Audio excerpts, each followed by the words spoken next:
Well, good evening, everyone. It's good to be back after our break last week for our penultimate session looking at the English Reformations. And this evening, we're going to be looking at the Elizabethan Church and questions around the settlement of religion and the pressures on that settlement over the long reign of Elizabeth. And we'll come back over and again to the question that we've had asked at different points and in different stages as we've gone about what sort of church was the Church of England at the various points which we're looking at it. So just to attempt to move on. So we'll be looking at the settlement itself, the documents around the beginning of Elizabeth's reign that got us back after that pendulum of religious change that we saw during the years of mid-Tudor crisis under Edward and Mary, to having a Protestant settlement with the 1559 prayer book and the Articles of Religion as we still know them today, and the various kind of family of documents that surrounded that. And then we'll look at the two ways in which there was tension, pull for further religious change or to reverse religious change through on the Elizabethan Church, from Puritans, as we might call them, on the one hand, who were Protestants who wanted more religious change, usually in a Reformed Protestant direction, so following the example of the churches of Geneva and southern Central Europe and Scotland after 1560, and Catholics, and the general attempts that there were over the decades of Elizabeth's reign for there to be further reform or adjustment to that settlement. And we'll come to ask a question about what sort of church was the Elizabethan Church of England. And there's a question raised here about whether there was a Calvinist consensus by the end of Elizabeth's reign. The historian Nicholas Tyack, quite a long time ago now, argued that by the end of Elizabeth's reign, there was basically, theologically speaking, a Calvinist consensus in the Elizabethan Church. So for all that you've got, cathedrals and a prayer book and bishops and all the things, the structures of the settlement Church of England, basically it was theologically Calvinist. And what happens in the things we'll look at next week in the early 17th century are the ways in which that starts to break down. So we'll ask that question and we'll look at some of those things around what sort of church was the Elizabethan Church of England. So there she is, quite a late portrait of Elizabeth I. So she reigned from 1558 to 1603. She was, as you'll remember, the daughter of Henry VIII and Anne Boleyn. And she came to the throne on the 17th of November in 1558 when Mary Tudor died. And given the pressures that there had been, particularly in the Henrician Church, about securing the succession, one of the consistent things about Elizabeth's reign, particularly after, as after the early years of it, was that she didn't marry, and so the succession was to James VI of Scotland, but there were anxieties about the succession and about the stability of the Elizabethan Church, the Protestant settlement, particularly early on in her reign. So let's get into that. So Elizabeth comes to the throne and she can't possibly be a Catholic queen, not least because she, as far as the Roman Catholic Church is concerned, she's illegitimate because the marriage to Anne Boleyn had not been a marriage, and so on and so forth. You'll remember that from our discussions of the Henrician Church. And furthermore, there's a lot of discussion about Elizabeth's own religion, and we'll come to that shortly in the session, but she is very definitely a Protestant or an evangelical, thinking about back to how we used those words back in the first week. And so one of the things that she does straight away is to pass legislation through the House of Parliament to reintroduce basically the 1552 prayer book with some small amendments. So, and printed still in a 1662 prayer book is the Active Uniformity of 1558-9, which begins, where at the death of our late sovereign lord, King Edward VI, there remained one uniform order of common service and prayer, and of the administration of sacraments, rites, and ceremonies of the Church of England, which was set forth in one book entitled The Book of Common Prayer and Administration of the Sacraments, authorised by Act of Parliament holden in the 5th and 6th years of our said late sovereign lord, King Edward VI, entitled An Act for the Uniformity of Common Prayer and Administration of the Sacraments, the which was repealed and taken away by Act of Parliament in the first year of the reign of our late sovereign lady, Queen Mary, to the great decay of the due honour of God and discomfort of professors of the truth of Christ's religion. And then said statute of repeal, everything there contained, only concerning the said book, service, administration of sacraments, so shall be void and of none effect, and from and after the feast of the Nativity of St. John the Baptist next coming. So it just restores the 1552 prayer book with one or two tiny amendments. But there are some key things in that statement. One is, again, the emphasis on the authority of Parliament to legislate for the Church in England, that this is done by Act of Parliament, both the original authorisation of Edward's book and also the repeal of it under Mary. And then it's duly, the repeal is repealed, and it's clearly therefore enacted by the authority of this present Parliament. So there's, again, that thing that we saw under Henry about that this is an orderly parliamentary settlement. Secondly, is the emphasis on uniformity, and that becomes a real resounding theme, both under Elizabeth and then much later again at the Restoration after 1662, the importance of uniformity of religious practice and of conformity to it.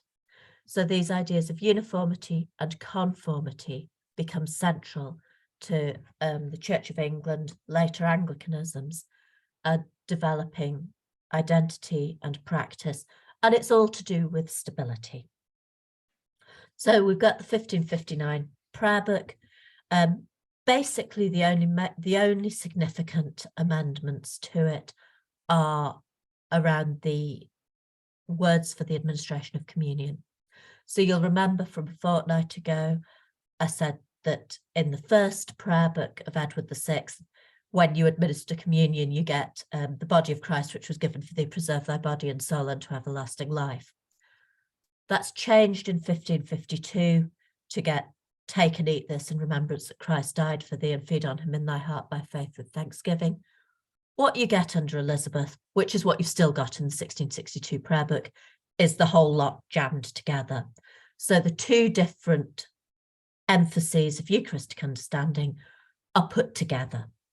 And there have been debates about what that's about and who that's really making any sort of theological concessions to. And we could come back to that if you're interested. But that's fundamentally the change.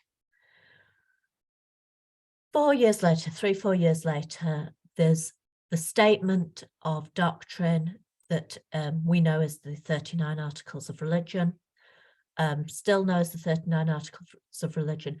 And these are very slightly amended from Cranmer's 42 articles. So what we get in the Elizabethan settlement is essentially a restoration of all the structures of the Edwardian church as it was in the autumn of 1552.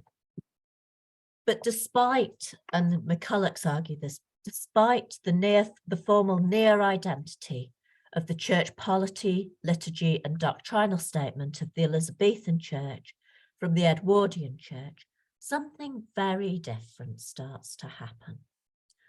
Whereas, as we saw when we looked at Edward, this had been a kind of forward-moving international Reformation that was focused on change and would have seen further change, I'm sure.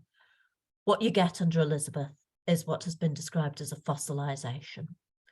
It's a fossilization of a high watermark of reform, but it's Reformation in a different key. And one of the reasons for that is the sort of settlement it was. Elizabeth, under Mary, had conformed. She had conformed to Catholic practice, and so had the people around her who were key in the formation of the settlement of religion, most importantly, William Cecil, who later becomes Lord Burleigh. So the phrase Nicodemite is one that's used by Calvin and used very disparagingly by Calvin to refer to people who, like Nicodemus in John's Gospel, are Protestants by night, don't confess their Protestantism openly. And so it's a phrase that's around in the sorry, there's something slightly odd going on outside. It's a phrase that's around in the religious polemic of the 1550s. And it is not a complimentary phrase, but there's something that's going on there about the sorts of people who are involved in the Elizabethan settlement and the formulation of the Elizabethan settlement are people who have conformed and compromised and negotiated and found ways of negotiating their religious views with the requirements of living in a religiously uncongenial context. And this becomes a huge issue, as we'll see when we look at Puritans, because mostly that is under the influence of people who've been abroad in exile, and the general tenor of their Protestantism is very different. So we've got this settlement, a settlement that restores the prayer book, that restates Reformed doctrine broadly, and basically, so far as Elizabeth was concerned, that was going to be the end of that. There wasn't going to be any more religious change. So in contrast to this huge pendulum, she says this is where we stop. And what that does is it provides a structure in which, as we'll see as we talk on, England is Protestantized in the course of her reign. So this is a church that still has cathedrals, that has bishops, that has formal liturgy. It's a church that is very definitely doctrinally Reformed Protestant, but it is not a church that is moving towards further Reformation.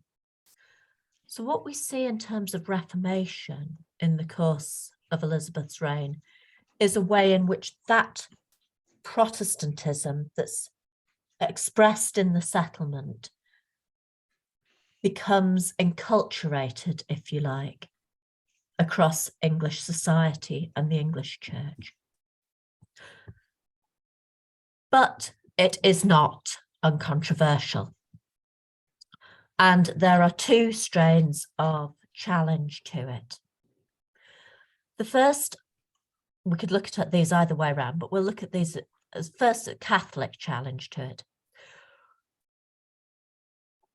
Obviously, there are lots of people in England in 1560 who are very definitely really still Catholics, not least following the Marian restoration of Catholicism and Mary's discovery or invention of Counter-Reformation. And the further away you get from London and the southeast and port towns, the more deeply ingrained, both popularly and at elite level, Catholicism remains. And in 1569, the North again goes into Catholic rebellion. And Elizabeth's place on the throne is really quite precarious. But as we've seen with the Tudor government before, both under Henry and under Edward, the rebellion is effectively very suppressed. What happens is an effect of 16th century time delay. Over in Rome, they hear that the Catholic North has gone into rebellion and Elizabeth is going to be overthrown, and it is time to free England from this heretical monarchy. And the Pope issues a bull of excommunication, which is called Regnans in Excelsis. Papal bulls are always known by their first couple of words, their opening phrase. And so it's called reigning on high. And what the effect of the bull of excommunication is, from the Catholic point of view, is to absolve English Catholics of their loyalty to the crown, because you don't owe loyalty to a heretic prince. And what is expected is that English Catholics will rise up to overthrow Elizabeth. They'll, ride the wave of this rebellion and Elizabeth will be gone. Doesn't happen at all. The Northern Rebellion has already been put down, and broadly, English Catholics remain at least politically loyal. But after that excommunication, we start to see what's called recusancy. So Catholics who refuse to conform to the Elizabethan settlement are known as recusants, which comes from the Latin word recusare, which is to refuse. Recusants are fined for their refusal to conform to the settlement.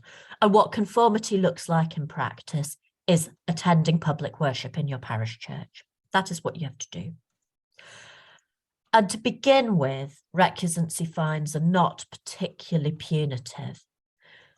As the 1570s, 1580s, and into the 1590s go on, they become punishingly high.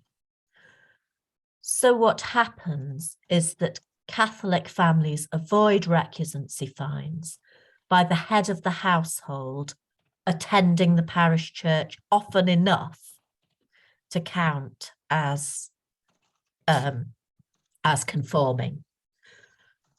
So one of the things we see in elite households, the Catholic gentry households during the latter part of the 16th century, is the ways in which Catholic practice and Catholic piety becomes in many ways both upheld and passed on by the women of the household, this particularly in gentry families. As long as the head of the household is attending church, you're free from recusancy fines. And the historian Alexandra Walsh did quite a long time ago now, did a detailed study of this phenomenon of church papistry, as it's called. People who everybody locally knew were Catholics, but because they conformed to the settlement by attending the parish church, they were not punished as Catholics. One of the things that becomes quite interesting when we look at how Church of England practice and doctrine and piety becomes embedded, and the ways in which religious cultures change, is the ways in which locally, for all that people are hearing that the Pope is Antichrist, no popery sermons and all the rest of it, the ways in which people live alongside their Catholic neighbours very happily, contentedly, and occasionally in various places it blows up or becomes very dependent on whether the local justice of the peace wants to prosecute people. but broadly people got along with their neighbours because they just had to, because people had to live together and work together and do business together. So that's one thing that's going on. But another thing that goes on from the 1570s is the establishment of a Catholic mission back to England. And so the English College, which is set up at Dowie, under the leadership of William Allen, sends seminary priests, as they're called, who are mostly Jesuit priests, to England. And there's a whole debate about whether they're primarily to be chaplains to an existing Catholic establishment or intended to reconvert England to Catholicism, to continue the Counter-Reformation, as it were. What in effect happens is the former, that they become chaplains to Catholic gentry households. When seminary priests are apprehended, they're treated not as heretics, but as traitors. And so there are examples of Catholic priests being very brutally executed, hanged, drawn, and quartered for treason. So it's risky business being a seminary priest in Elizabethan England. Also risky business is the gentry plots against Elizabeth in the 1580s. There were a couple of serious attempts to overthrow Elizabeth, and the Babington plot of 1586 was an attempt to assassinate Elizabeth and to put Mary, Queen of Scots, on the throne in her place. Mary Stuart was Elizabeth's cousin, and she had been kicked out of Scotland in 1560, and her son James VI, who was then an infant, put on the throne in her place. And she'd been living as a captive in England, as a prisoner of the English crown throughout and since. Following the Babington plot, she's executed because the risk, Elizabeth and those around her, councillors, Burghley, Walsingham, people around her, decide that the risk to her as a kind of lightning rod, as a figurehead of rebellion, is just too great. And she's implicated in the Babington plot. So she too is executed as a traitor. One of the things that's also happening, if we think back to the first week and we thought about the ways England sitting in European context, was that from the 1570s, there's been a revolt going on in the Netherlands. And it starts as a Protestant revolt and it's being brutally suppressed in the 1580s by the Spanish Catholic armies led by the Duke of Alba. What becomes clear from the mid-1580s is that Philip II, who, as you'll recall, had been married to Mary Tudor, sees this as a possibility, sees the Low Countries, sees the Netherlands as a suitable bridgehead for the reconquest of England for the Catholic Church.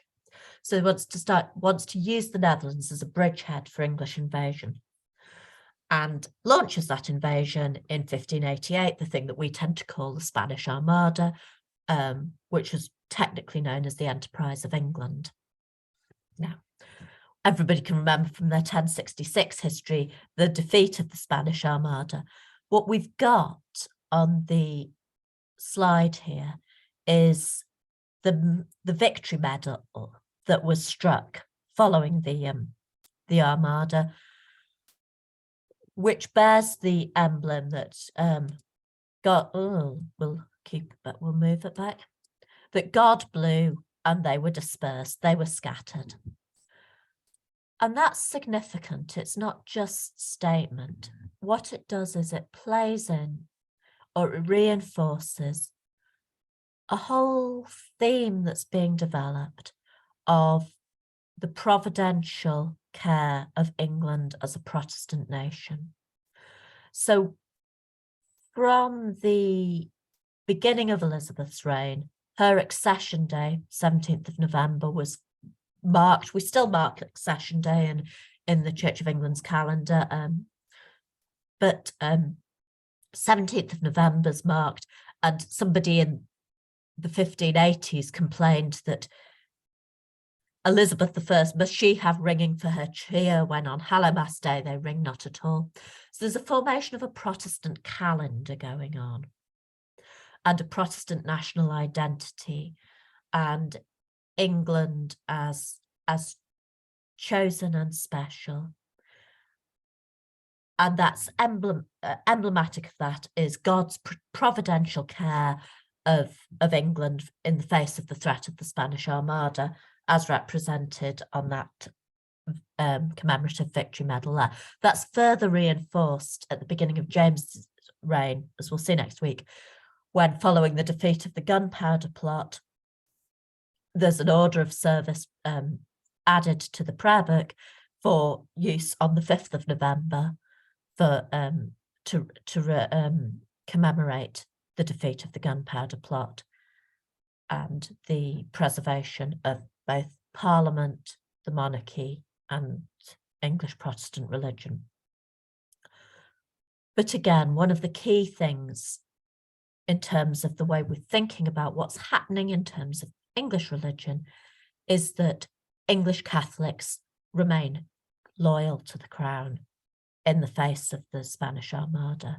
There was a broad expectation on the continent that with, a welcome invading Catholic army would lead to Catholic rebellion in England, and it just didn't.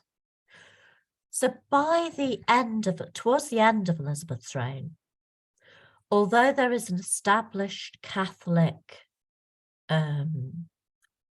recusant strain, recusant network, which is broadly elite, it's mostly gentry or nobility, and many of those people are sending their sons abroad to the continent for education. Their daughters are going to join Catholic religious houses, convents, particularly in France and the Low Countries. They're remaining loyal, politically loyal, economically loyal, and broadly law-abiding, often conforming to the settlement through the means of church papistry. And there's a whole debate that's been considered over and again through the historiography about whether what we're seeing there is a sort of survival model of Catholicism. So this is something that's never gone away since before the Reformation, or a revival model, where people are in fact being, in some sense, reconverted by the English mission to a different version of Catholicism from what the pre-Reformation church had been.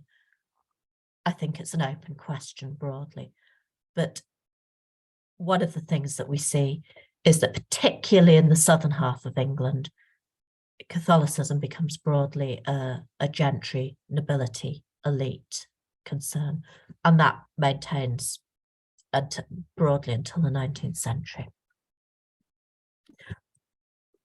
The other way in which the settlement was being challenged was by other Protestants, some of whom we might call Puritans.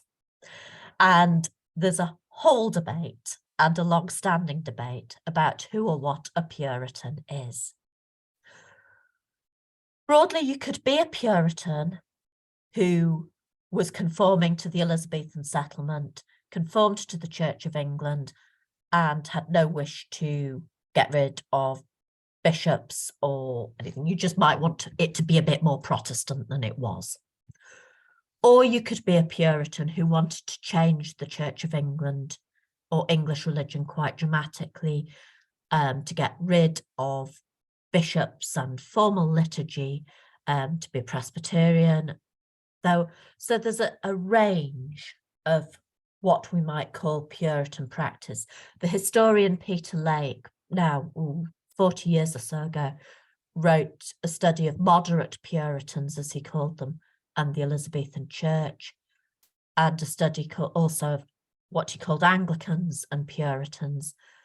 But within that Puritanism, there are people who are conforming, who just want to not have to do some of what's in the prayer book. And there are people who want really quite radical further religious change. Again, the term Puritan starts off as a disparaging one. Often also the other phrase that's used often in the 16th century polemic is precisians, emphasizing a kind of more precise approach to Protestantism. What they tend to have in common is that they tend to look at what they call the best reformed churches, by which they largely mean Geneva. And the influence, the theological influence, is significant. People who've been in exile under Mary and had experienced directly living in the context, worshipping in the context of some of those best reformed churches, and want to kind of continue the spirit of Edward's Reformation.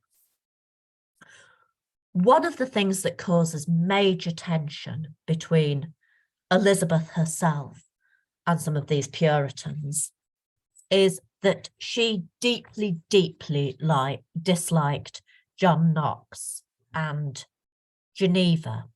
So John Knox, who leads the Reformation in Scotland, has been in Geneva.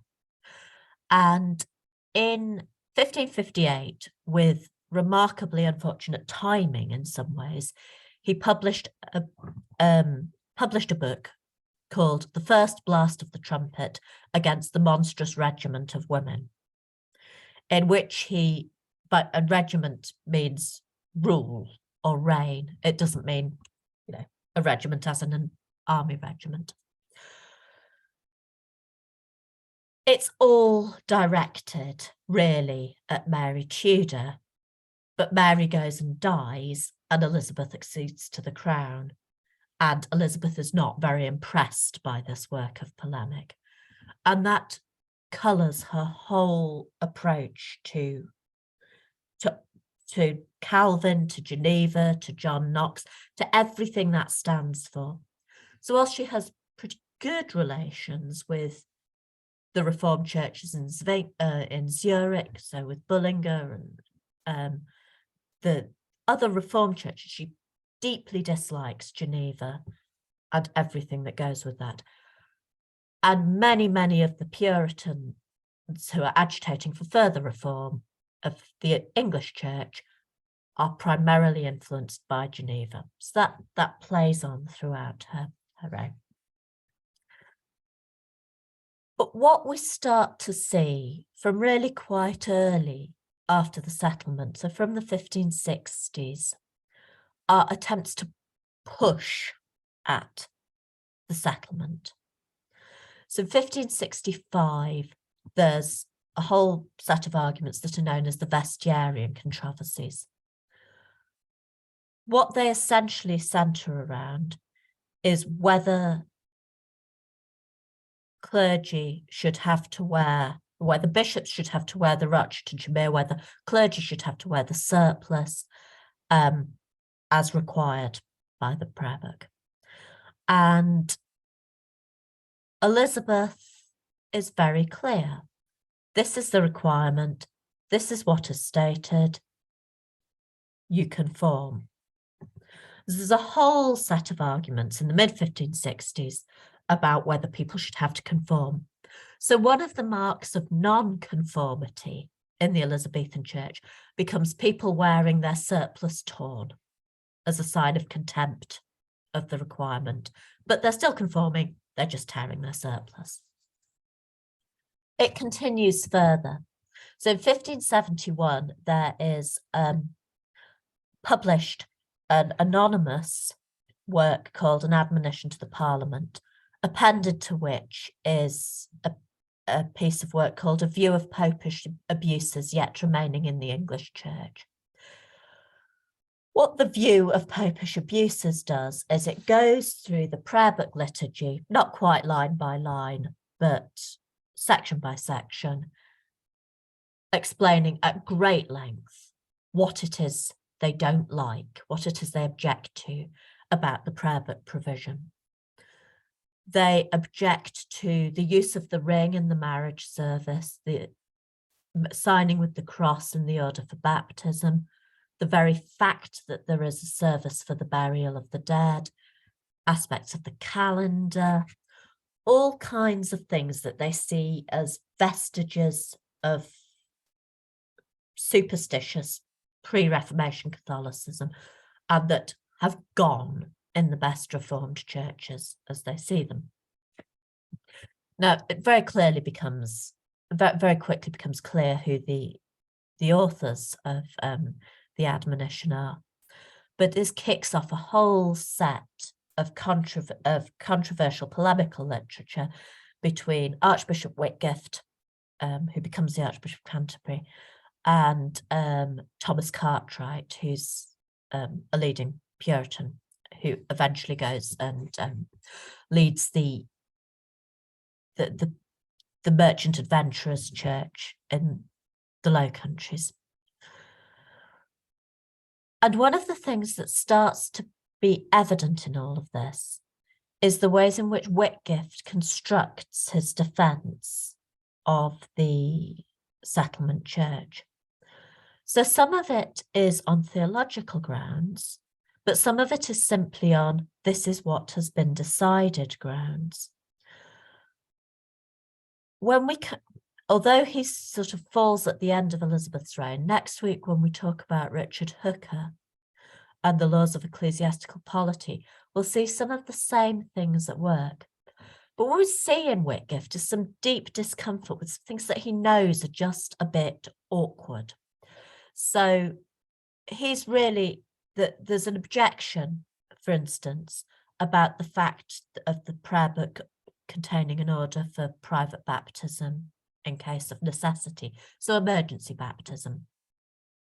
One of the key objections levelled at this is that it allows baptism by women, because emergency baptisms were nearly always performed by midwives. And Whitgift gets himself into a complete knot, arguing that, well, it doesn't say that. Well, it doesn't really say that. Well, that's not really what it means. But anyway, I've never heard of it happening, because he knows that it's a problem theologically for him. But there's no quite way of getting out of it and defending the prayer book. So the defense starts to be on a number of different levels, theological levels, but also sort of structural levels. This is what has been decided. This is what has been laid down. Hooker, we start to see something slightly different. One of the things that goes alongside the prayer book and the articles of religion, we looked at them very briefly when we talked about Edward, is the homilies of religion. They're listed in the 39 articles. So there's the first book of homilies, which is the Edwardian homilies, and then there's a second book. Most clergy in Elizabethan England couldn't preach, as in they weren't allowed to preach. You had to have a license to preach. And if you didn't have a license to preach, you were supposed to read from the book of homilies in the sermon slot, if you like, in the order of, in the order of service. This becomes a significant cause of objection for those who want further reform, who put significant emphasis on preaching and object to this kind of prescript homilies.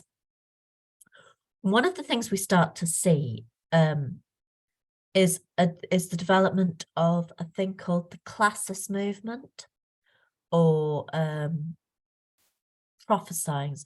And these are basically, they're like cell groups of local clergy who get together and do Bible studies and theological theological discussion and disputation, and preaching. It becomes known as prophesyings. Elizabeth hates it, largely because it undercuts the parochial structures of the Church of England, because what is required is conformity to public worship in your parish church. And Archbishop Grindal, who's Whitgift's predecessor as Archbishop of Canterbury, defends these.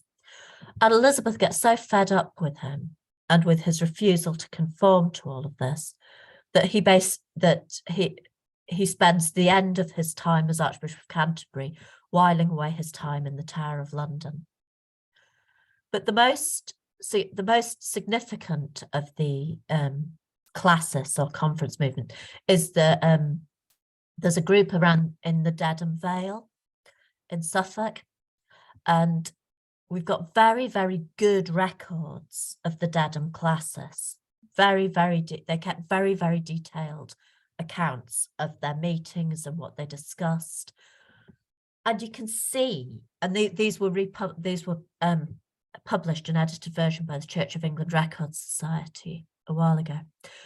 And what you can see in that is some really significant theological and pastoral reflection on how to negotiate the requirements of the settlement, the requirements of public ministry, and their own theological convictions. So a good example from the early 1580s would be a debate about whether they could, Mr. Salmon asks whether they could baptize the child of a stranger, an Irish woman who had not been here before, and they conclude no, they can't, because she wouldn't confirm that the child had been born in lawful matrimony, and she couldn't give an account of her faith. So that's not at all a requirement of the Settlement Church of England, but that's where they're coming to theologically, in line with mainstream Reformed Protestant practice on the continent. So there's quite a lot going on that would feed into that sort of picture that Nicholas Tyack painted of a Calvinist Reformed Protestant consensus in the Elizabethan Church. Where we see that start to sort of fall,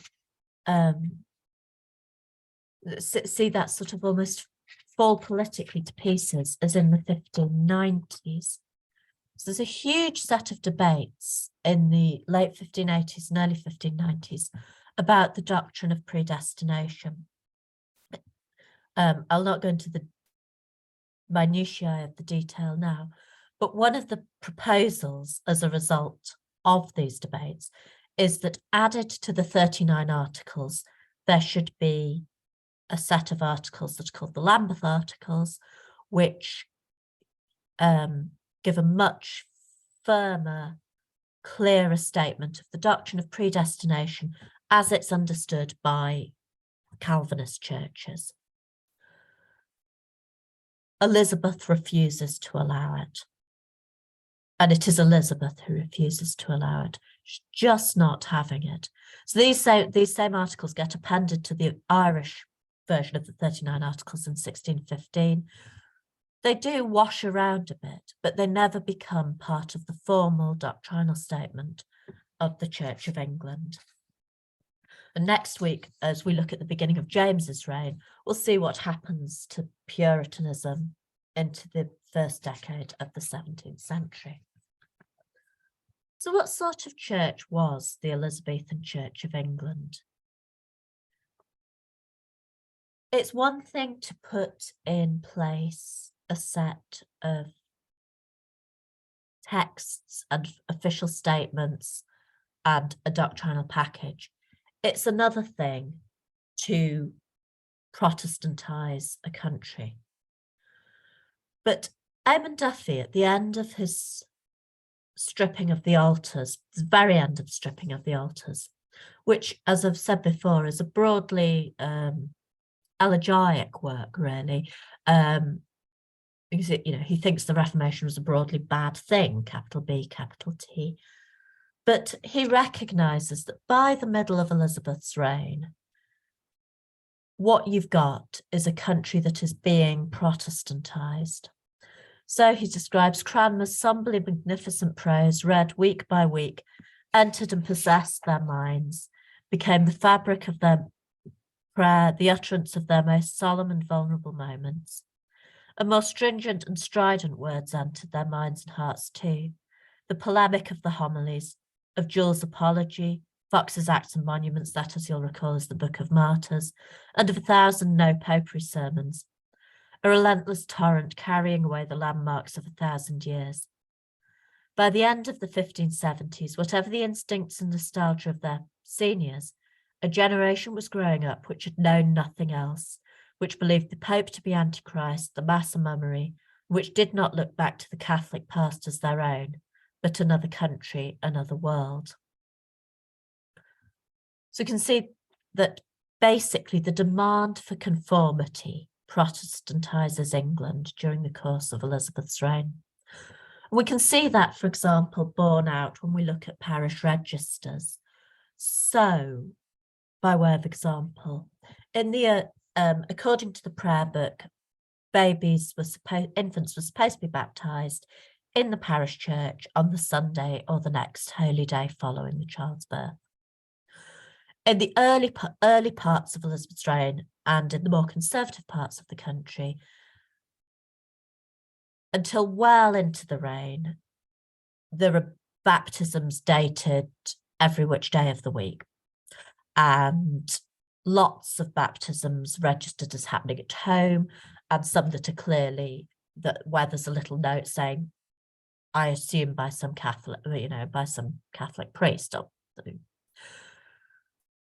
By the 1580s, there's a much clearer pattern of baptisms happening on Sundays in the parish church. So it's not it's an indicative example rather than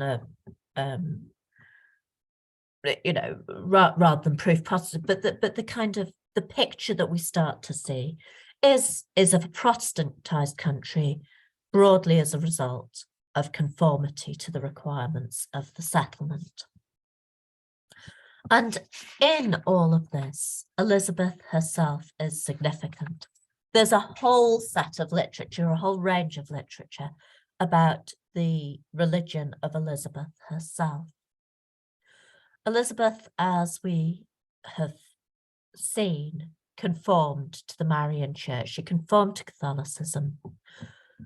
But the significant influence in her religious education had been Catherine Parr, her last stepmother, Henry VIII's final wife, the one who survived him. And she was in many ways a sort of Henrician evangelical. She was definitely a Protestant, but not in the same mode as Edward. She's frequently, it's frequently said that she said she would not make windows into men's souls. There's no record of her ever saying it, and the phrase is usually attributed to Francis Bacon. It may have been Walsingham. But there's something significant in that we see played out in the way in which her Reformation settlement, the way in which the settlement is enforced, that this is about conformity and it's about uniformity. You will do what the prayer book, you will worship according to the prayer book, you will conform to what the settlement requires. And beyond that, what people believed, she didn't seem particularly to want to know about. Towards the end of her reign, one of her courtiers, Sir Christopher Hatton, said of her that she set her Reformation as on a cornerstone so as to remain constant. That is broadly what we see. We see a commitment to maintaining the status quo as set out in the very early decade early years of her reign, in those years between 1558 and 1563. This is what the Protestant Church of England is going to look like. End of. But there are things we see, things that give us other clues too. So until the 1580s, in the chapels royal, she kept crucifix and candles on the communion table. There's clearly she clearly had an interest and huge patronage of elaborate church music, and things that suggest that she's certainly not, by temperament or character, either interested in the sort of reformed Protestantism that those Puritan agitators for further reform would have wanted to see. And towards the end of her reign, if we think back to that portrait right at the beginning, we start to see an image, a self-fashioning that's all around in the 1590s, the kind of image of Gloriana, of and this projection of the stability of the Virgin Queen, who almost, there's a whole set of historical debate about the ways in which she almost takes the place of the Virgin Mary in the popular imagination towards the end of the 16th century. There's something that really talks up monarchy and mystical monarchy in quite a big way with Elizabeth, and all those images that we're used to seeing of Elizabeth as Gloriana in the centre of that. So we're coming to the end of Elizabeth, and next week we'll look at what happens after the death of Elizabeth and the accession of James VI of Scotland as James I of England, and then his son Charles I in the early Stuart Church. As you might imagine, there's an awful lot of literature on the Elizabethan Church, on Puritans, on recusants, on church papists. One of the particular things that I've listed here is a book by Alec Ryrie about being Protestant, and his scope is wider. It's Reformation Britain, not just England. But one of the things that Ryrie does in that book is to explore what it felt like to inhabit cultures of Protestantism in early modern period, what it felt like to pray, what people write about prayer and spirituality and belief and practice and worship, as well as what the public stuff requires.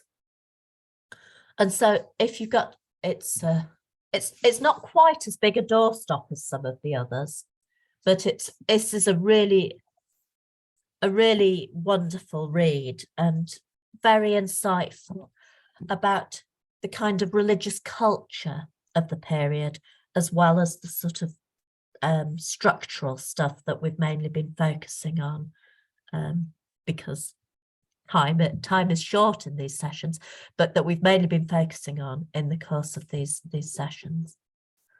So I'm going to stop talking now. That gives us Elizabeth's reign, Catholics, Puritans, and the lot in about 55 minutes. Has anybody got any questions or comments, anything they'd like to pick up? Do just wave a yellow Zoom hand or something. Charlotte has. And Ronald. Charlotte, can you Charlotte, are you there? Can you unmute? I am, sorry. Yeah.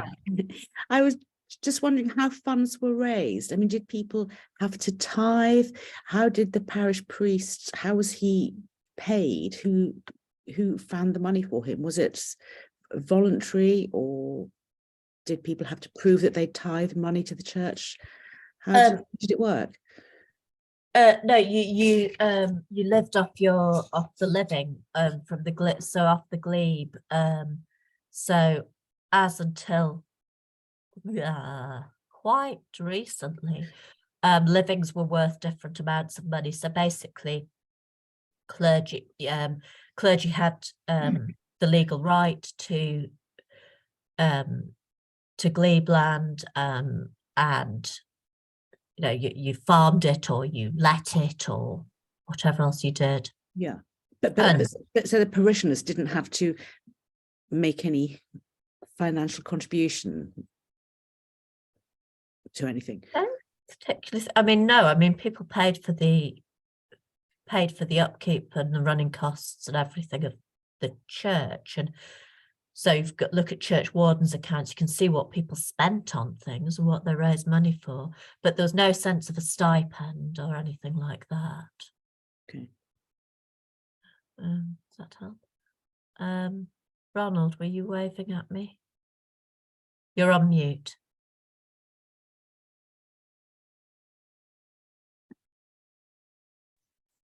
Is that better? That's better, thank you. You've often said there was furious debate, or everybody said in effect, or something like that. Was this?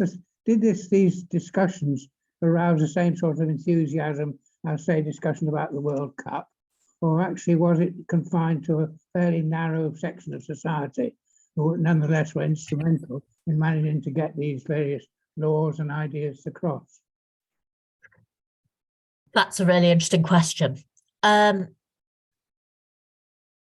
Obviously, one of the things about doing any sort of history is that we've got the records we've got and we don't have the records we don't have. And in a society where fewer people were literate, we tend to have written deposit from a smaller section of society. But for some of it, clearly there is, it's widespread. So quite a long time ago now, a historian called Tessa Wyatt wrote a study of cheap print and popular piety. Peter Lake and Michael Questio have done a lot of work on popular religion, particularly in London. And if we look at, for example, so Paul's Cross outside St. Paul's Cathedral was a kind of big outdoor pulpit, and the huge crowds that gathered to hear sort of star or controversial preachers at Paul's Cross, and the debates and sometimes disorder that ensued around that. But because we don't have, because it's really hard to know what we don't have evidence for, it's hard to know whether it's the sort of, the enthusiasm now for sort of a major sporting event in a kind of pre-mass media age. It's hard to know. But I think most of it becomes, particularly in urban contexts, becomes that not just elite concern, but certainly down into merchant and artisan classes, particularly in the major urban centres, so in London, in Norwich. Yeah. So you could say it was partly because of perhaps of greater congregation of people into towns being closer together and having more opportunity to talk to each other. I'm just contrasting it with today, where I see very little theological discussion of any kind. Yeah, I think one of the key things to realise is that so there's a lot of complaining, basically, mainly by clergy, about people who go sermon gadding. So they might go to their parish church, but then they'll be trogging off to wherever, in some neighbouring parish to hear somebody preaching on something or other. There was precious little to do on a Sunday in early modern England once you'd milked your cow and that really was precious little to do. And so in lots of ways, church became a kind of the sort of an entertainment activity and social fabric. And because if we think about lots of the social fabric that had gone with the, you know, the ways that traditional religious practice had been swept away by the Reformation, people find other things to put in its place. We're not seeing huge urbanization in England in the 16th century, particularly.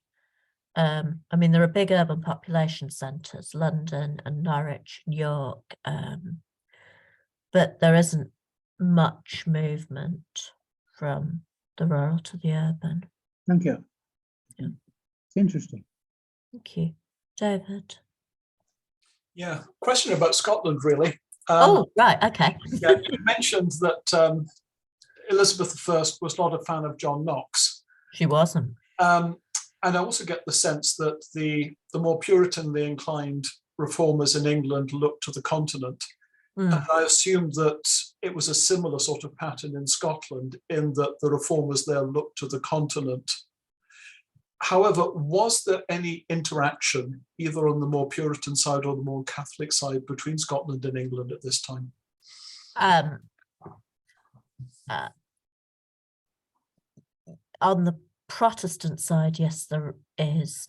I mean, what happens in Scotland, in very brief, is that there's a Calvinist Reformation imposed in 1560.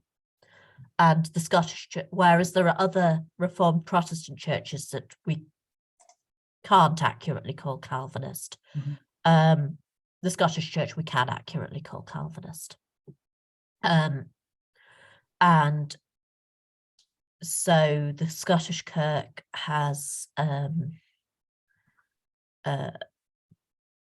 book of it has a worship directory rather than a liturgy, a book of discipline, but particularly what it also has is Kirk sessions and a consistory court system as in Geneva. It's much more, I mean, it's much more thoroughgoing in lowland Scotland and what we now call the Central Belt than in the Highlands and Islands, which is... Yeah, I mean, the Reformation takes a while to get to the more remote areas. Yes, it takes a long time to get and to in some places it never ever got there. And in some places it never ever got there. And in some places, if it did, we have no records. So it's really hard to know what they were and weren't doing. Yeah. But certainly lowland Scotland and Fife and Perth, it takes hold pretty quickly. It's not entirely uncontroversial, but Margot Todd wrote a really interesting study of cultures of Protestantism in early modern Scotland. There are clearly English Puritans who think it would be really much better if we were just doing the same as they were doing north of the border. Right. But the borderlands are so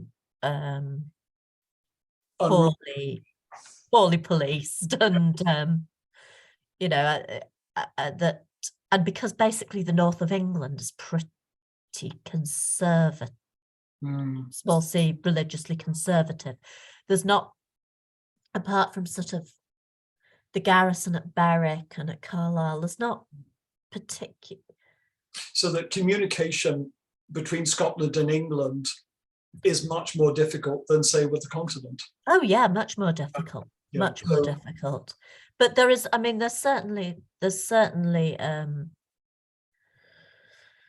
interaction between Scottish divines and some English Puritans, but some of it is triangular via the continent rather than but it sounds up and down some version of the A1.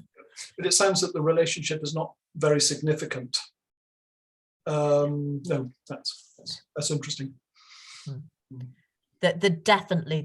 Definitely where English Puritans are looking is to continental Europe. Thank you.